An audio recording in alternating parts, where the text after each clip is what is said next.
முதல்ல எனக்கு ஒரு சத்தியம் பண்ணுங்க. இனிமே என்ன ஆனாலும் இந்த மாதிரி வார்த்தையெல்லாம் பேச மாட்டேன்னு சத்தியம் பண்ணுங்கப்பா. பண்ணுங்க.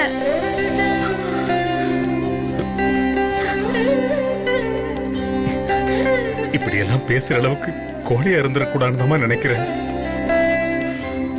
ஆனா முடியல. நடக்கிறது எல்லாமே எதிரா இருந்தா எப்படிமா? அப்பா நீங்க தானப்பா சொல்லுவீங்க, நடக்கிறது எதுவா இருந்தாலும் அதுக்கு ஒரு காரணம் இருக்கும்னு. நிச்சயமா எல்லாமே நல்லதுக்கு நினைச்சுப்போம்பா. நீங்க தைரியமா இருங்க. உங்களுக்கு அனுவோட குழந்தையெல்லாம் கொஞ்சம் விளையாடணும்னு ஆசை இல்லையா?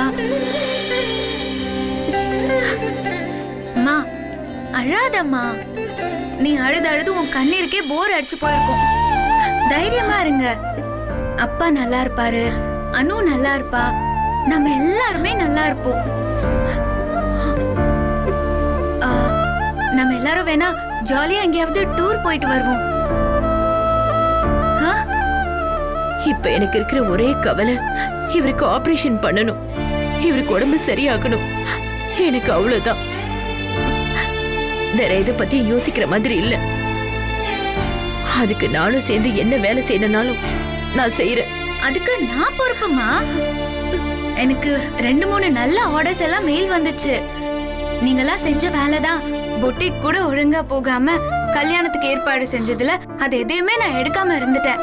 நான் இனிய வேலையை மட்டும் பார்க்க போறேன். அப்பா ஆபரேஷன் நல்லபடியா நடக்கும். அதுக்கு நான் பொறுப்புமா. நீங்க கவலைப்படாதீங்க.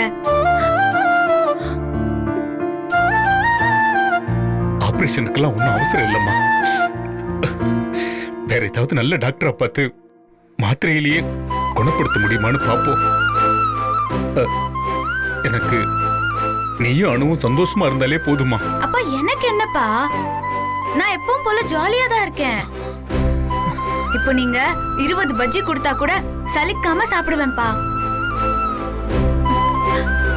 சிவராமா, இனிமே முடிஞ்சதை நினைச்சு புலம்பி நம்ம நிம்மதியை கெடுத்துக்க வேண்டாம்.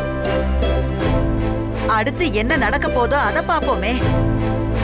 அவளே அதை சாதாரணமா எடுத்துக்கிட்டாப்பா. எல்லாம் நல்லபடியா தான் நடக்கும். பாத்துக்கலாம்ப்பா.